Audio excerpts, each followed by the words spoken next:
Good evening students. आप में से काफी सारे लोगों ने कल ये टेलीग्राम पे स्क्रीनशॉट देखे होंगे। मैंने कल एक वीडियो डाला था जिसमें मैंने आप लोगों से पूछा था अब तक कितने टेस्ट दिए हैं। अभी तक हमारे 126 टेस्ट हो चुके हैं, आज और कल मिला के 129 हो जाएंगे। उसमें से कितने टेस्ट दिए, कितने एमसीक्यू प्रैक्टिस किए हैं। बहुत सारे लोगों ने स्क्रीनशॉट डाला तो उससे कुछ लोगों को मोटिवेशन लगा और कुछ लोगों को लगा ओ शिट अब मैं क्या करूं, मैं तो बहुत पीछे रह गया हूं। क्यों? ये एक स्टूडेंट है जायद बिन यूसुफ, इसे प्रैक्टिस किया 41355 एमसीक्यूज। ये सिर्फ टारगेट बैच से प्रैक्टिस करता है। ये स्टूडेंट है, इसने 58,000 क्वेश्चन प्रैक्टिस किए, 58,000 है ना। फिर ये वाला स्टूडेंट का दिखाई दे रहा है कुछ 25,000 टाइप है ना, और इस वाले के 3937 है ना। गेम तो और हो गया बाकी लोग का, ऐसा सोच रहे हैं बहुत सारे लोग। मैं आपको बताना चाहता हूं, वापस मेरी बात सुन लो बिल्कुल क्लियर। पिक्चर अभी बाकी है मेरे दोस्त। क्या इन सारे लोग का सिलेक्शन होगा? पता नहीं, क्योंकि अभी भी गेम में 90 डेज बचे हुए हैं। दो चीजें हैं, जो लोग इतनी शिद्दत से मेहनत कर रहे हैं, अपने वीक एरियाज पे मेहनत करेंगे, उनका परफॉर्मेंस इंप्रूव होगा, वो नीट क्रैक कर लेंगे। जो लोग इतनी मेहनत कर रहे हैं किसी वजह से अब करना बंद कर देंगे, वो अटक जाएंगे। तो मैं आपको वापस ये पिक्चर दिखा देता हूं जो मैंने कल आपको दिखाई थी। तो मैंने इस पिक्चर में आपको ये बोला था कि अभी तक आपने की है क्वांटिटी, अभी तक आपने किया क्वांटिटी। ये जो सारे नंबर दिख रहे थे क्वांटिटी थे। अब ये वाला जो फेज चालू हो रहा है, ये फेज 2 है हमारी प्रेपरेशन का, है ना। अब इसमें आएगी क्वालिटी। अब क्वालिटी पे फोकस करने की जरूरत है। तो मैं आपको यह बताना चाहता हूं कि यदि आपने उतने क्वेश्चन 50,000 40,000 30,000 प्रैक्टिस नहीं किए, फर्क नहीं पड़ता। मेरे हिसाब से 10,000 से 15,000 क्वेश्चंस सफिशिएंट है। उसके साथ हम आपको जो टेस्टिंग करा रहे हैं, लेट्स से आप 25 टेस्ट लिखते हैं, है ना, मल्टीप्लाइड बाय 200 कर लीजिए, ये 5,000 क्वेश्चन और हो गए, है ना। This is sufficient guys. पर इंपॉर्टेंट चीज ये है एडिशनली कि करेक्ट परसेंटेज क्या आ रहा है, वो आपको अभी उस वाले डेटा में नहीं दिख रहा, इसलिए आप परेशान हो रहे हैं।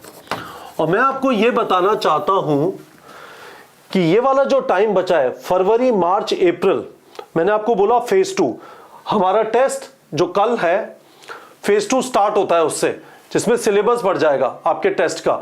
हम आपसे क्या एक्सपेक्ट कर रहे हैं? टेस्ट से पहले प्रॉपर्ली रिवाइज करिए। ये वाला टेस्ट उस सिलेबस का है जो पहले जो 8 टेस्ट हुए उसमें ये वाला सिलेबस कवर हो चुका है ना। तो यदि आपने वीक एरिया फिक्स किए तो आपका स्कोर बढ़ जाएगा। यदि आपने सिलेबस पहले रिवाइज कर लिया तो आपका स्कोर बढ़ जाएगा। तो मैं आपको यह बताना चाहता हूं इंपॉर्टेंट चीज क्या है। और लोगों ने अभी तक क्या किया है, मेरे हिसाब से इररिलेवेंट है। आप अब से लेके एग्जाम तक क्या करेंगे, सिर्फ वो चीज मैटर करती है। और अब से लेके एग्जाम तक क्या करेंगे, उसके लिए क्या करना है? सबसे पहली चीज, 3 चीजों के बीच में बैलेंस मेंटेन करना है। आपका सिलेबस कंप्लीशन चल रहा है, आपको टेस्ट से पहले रिवाइज करना है और टेस्ट के बाद अपने वीक एरिया फिक्स करना है। इसके बारे में मैंने एक डिटेल वीडियो डाला था। सिलेबस कंप्लीशन के लिए ऑब्वियसली टाइम देना है, पर 10 से 15 घंटे टेस्ट के लिए रिवाइज करने के लिए, और टेस्ट के बाद जो वीक एरिया पता चले उसके लिए 10 से 15 घंटे ये निकाल लीजिए। डेली कुछ कुछ टाइम दीजिए इस चीज के लिए। दूसरी चीज, अपने दिमाग में ये चीज बैठा लीजिए कि आप यदि अपने वीक एरियाज पे नजर गड़ाए रखेंगे, कंटिन्यूसली उनके ऊपर मेहनत करेंगे, उससे रिलेटेड डीपीपी जनरेट कर लेंगे, उससे रिलेटेड कुछ थ्योरी देख लेंगे, जरा सोचेंगे अच्छा मुझे क्या चीज समझ में नहीं आ रही, अच्छा मुझे ये चीज आती है, इस पे मुझे टाइम लगाने की जरूरत नहीं है, मुझे ये चीज नहीं आती, इस पे ज्यादा मेहनत करने की जरूरत है। पिक्चर अभी बाकी है मेरे दोस्त। FOMO, fear of missing out, ये आपका दुश्मन है, प्लीज इसमें मत पड़िए, ठीक है। प्लीज फोमो से दूर रहिए। किसी और ने क्या किया वो इररिलेवेंट है, आप क्या करेंगे सिर्फ वो चीज रेलेवेंट है। वापस बोल रहा हूं, किसी और ने क्या किया, उसने इतने क्वेश्चन प्रैक्टिस कर लिए, उसने इतनी बार रिवाइज कर लिया, वो देखने में इंटेलिजेंट लगता है, सब बकवास है। The only thing that matters is आप खुद कितनी मेहनत करेंगे, कितना तरीके से पढ़ेंगे। और तरीके से पढ़ने का मतलब है अपने टेस्ट के डेट सेट कर लीजिए, कौन सी तारीख को कितने टेस्ट लिखेंगे। जरूरी नहीं है, आपसे नीट एग्जाम में 13 से 14 हफ्ते बचे हुए हैं, जरूरी नहीं है हर हफ्ते टेस्ट लिखना है, जरूरी नहीं है हर रोज टेस्ट लिखना है। ये सब फोमो वाली चीजें हैं, अपने हिसाब से डिसाइड कर लीजिए। 7 से 10 टेस्ट लिख लेंगे सफिशिएंट है, 15 लिख लेंगे गुड, 50 नहीं लिखेंगे फर्क नहीं पड़ता। अब से लेके कितने क्वेश्चन प्रैक्टिस करेंगे, 10,000 20,000 30,000 इररेलेवेंट है।